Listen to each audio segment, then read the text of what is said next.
Πάμε να σχολιάσουμε τα ντυσίματα του Met Gala. Ποτέ δεν κατάλαβα πού κολλάει το γκάλα εκεί, αλλά τέλος πάντων. Cardi. Πώς είναι έτσι ρε φίλε? Μου θυμίζει μια κρεατοελιά που έχω. Όχι, δεν μ' αρέσει. Επόμενο. Α, αυτή ποια είναι?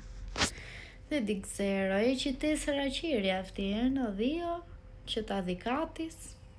Μ' αρέσει αυτή η στολή γιατί με 4 χέρια κάνεις τις δουλειές του σπιτιού πιο γρήγορα.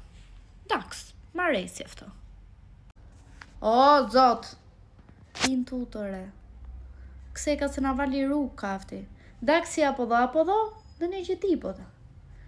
Και στο κεφάλι τι έχει? Τα άπλυτα ρούκα? Όχι, μηδέν, δεν μ' αρέσει.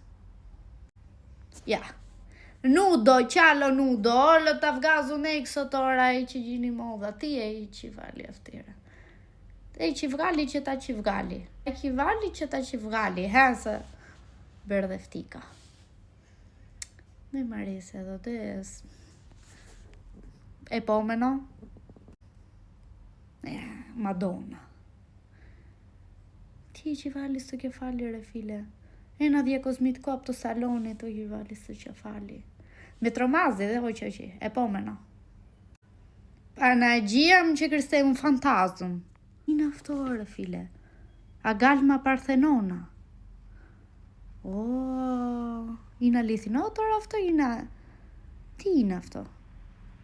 Δεν καταλαβαίνω. Άλλο. Beyoncé. Αυτή έχει μπερδέψει που πάει. Έτσι πάμε στο Ρίο ντε Τζανέιρο, στο καρναβάλ. Δεν πάμε στο γκάλα.